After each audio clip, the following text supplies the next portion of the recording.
Hello student, welcome to Ashish classes PCM PCB. बच्चों, हमारा chapter चल रहा था कार्बोक्सिलिक एसिड यानी aldehyde, ketone and carboxylic acid, और उस चैप्टर में हमने अभी तक काफ़ी कुछ पढ़ लिया है। ठीक है, आज के लेक्चर में हम पढ़ेंगे बच्चों preparation method of monocarboxylic acid, यानी मोनोकार्बोक्सिलिक एसिड का प्रिपरेशन मेथड क्या है, मोनोकार्बोक्सिलिक एसिड को हम कैसे प्रिपेयर कर सकते हैं। ठीक है, या कैसे प्रिपेयर किया जाता है। ठीक है, तो चलिए बात करते हैं मोनोकार्बोक्सिलिक एसिड की। तो पहला जो पॉइंट आता है बच्चों, by oxidation of primary alcohol.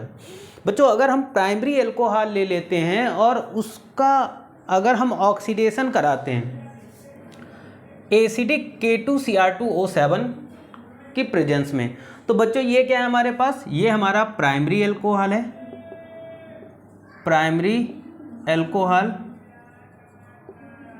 अब प्राइमरी एल्कोहल का हम ऑक्सीडेशन कराएंगे किसकी प्रेजेंस में, तो K2Cr2O7 जो कि एसिडिक मीडियम में होगा। इसके साथ अगर हम इसका ऑक्सीडेशन कराते हैं बच्चों, तो यहाँ पर हमें मिलेगा RCOH। ठीक है, RCOOH जिसे हम लोग बोलते हैं मोनोकार्बोक्सिलिक एसिड। ठीक है, तो इस तरीके से हम मोनोकार्बोक्सिलिक एसिड को बना लेते हैं। दूसरा जो मेथड आता है बाय ऑक्सीडेशन ऑफ एल्डिहाइड, मतलब अगर हम एल्डिहाइड का ऑक्सीडेशन कराते हैं तब भी हमें मोनोकार्बोक्सिलिक एसिड मिल जाता है। कैसे, तो देखो हम क्या करेंगे, एल्डिहाइड ले लेंगे और एल्डिहाइड का एसिडिक K2Cr2O7 की प्रेजेंस में, ठीक है, एसिडिक K2Cr2O7 की प्रेजेंस में जब हम क्या करेंगे बच्चों, इसका ऑक्सीडेशन कराएंगे तो बनेगा क्या, यहाँ पर प्रोडक्ट बनेगा RCOOH यानी मोनोकार्बोक्सिलिक एसिड बनेगा।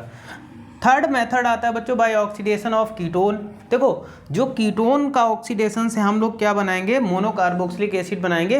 ये थ्योरेटिकल इंपॉर्टेंस है इसका बस। ठीक है, तो यहाँ पर अगर हम बात करते हैं, ये हमारे पास कीटोन है और कीटोन का KMnO4 की प्रेजेंस में, KMnO4 की प्रेजेंस में जब हम इसका ऑक्सीडेशन कराएंगे बच्चों, तो यहाँ पर हमें क्या मिल जाएगा, यहाँ पर हमें मोनोकार्बोक्सिलिक एसिड मिलेगा। ये चीज़ समझ में आई। आगे देखो कोच रिएक्शन। अच्छा, कोच रिएक्शन बच्चों बहुत इंपॉर्टेंट है, बहुत इंपॉर्टेंट। एक चीज़ और मैं आपको बता दूं कि ऑर्गेनिक लगभग हमारी कंप्लीट हो गई। अब हम chapter wise previous year question की जो सीरीज़ है वो स्टार्ट हो चुकी है, जिसमें हमने एल्डिहाइड कीटोन एल्डिहाइड कीटोन नहीं, हेलो एल्केन और हेलो एरीन की जो पहला लेक्चर है वो आ भी चुका है। आप जा करके चैनल पर सर्च करके आप वहाँ से देख सकते हैं। तो फर्स्ट लेक्चर कंप्लीट हो चुका है, जिसमें हम previous year plus important question को डिस्कस कर रहे हैं। तो बहुत इंपॉर्टेंट है आपके प्रीवियस ईयर, और सिलेबस भी आपका कंप्लीट होने वाला है। आई थिंक नेक्स्ट मंथ तक कंप्लीट हो जाएगा।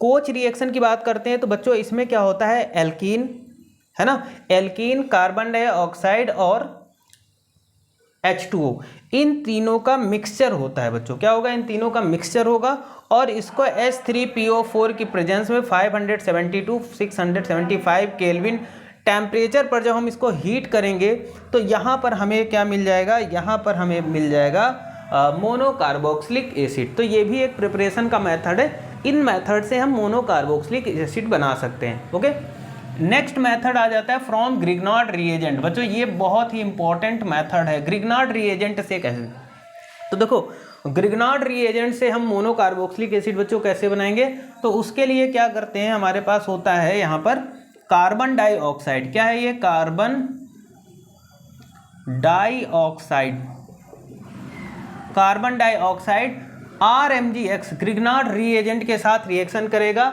ड्राई ईथर की प्रेजेंस में। किसकी, ड्राई ईथर की प्रेजेंस में। तो यहाँ पर ये प्रोडक्ट बनेगा जो इंटरमीडिएट प्रोडक्ट होगा, मतलब पूरी तरीके से अभी कोई ऐसा प्रोडक्ट नहीं, बीच का पार्ट होता है ना जो प्रोडक्ट नहीं बना। जैसे चाय को बनाने से पहले हम क्या करते हैं, सारी चीज़ें डाल देते हैं और फिर वो मिल जाती हैं, लेकिन अभी पूरी तरीके से चाय नहीं बनी। जब हम उसको बॉयल करेंगे अच्छे से थोड़ी देर तक, तब चाय बनती। तो ये इंटरमीडिएट प्रोडक्ट बन गया। फिर इसका हम क्या कराएंगे, इसका हम हाइड्रोलाइसिस कराएंगे और एसिड के प्रेजेंस में। ठीक है, तो जब हम हाइड्रोलाइसिस कराएंगे तो यहाँ पर हमें ये देखने को मिल रहा है मोनोकार्बोक्सिलिक एसिड प्लस MgXOH बन गया। नेक्स्ट मेथड आ जाता है by action of heat on di carboxylic acid, मतलब अगर हमारे पास ये डाई कार्बोक्सिलिक एसिड है बच्चों, और इस डाई कार्बोक्सिलिक एसिड को अगर हम गर्म करते हैं तो यहाँ पर प्रोडक्ट क्या बनेगा बच्चों, ये मोनो कार्बोक्सिलिक एसिड बनेगा और कार्बन डाइऑक्साइड यहाँ से अलग हो जाएगी। तो बच्चों इस मेथड से हमने आज सीखा कि मोनो कार्बोक्सिलिक एसिड को कैसे प्रिपेयर किया जाता है, उसके प्रिपरेशन मेथड क्या होते हैं। इन मेथड से हम मोनो कार्बोक्सिलिक एसिड को बहुत ही अच्छे तरीके से बना सकते हैं। अगले लेक्चर में हम इसकी प्रॉपर्टीज़ को डिस्कस करेंगे। आज के लिए इतना ही रखते हैं। Thank you for this class.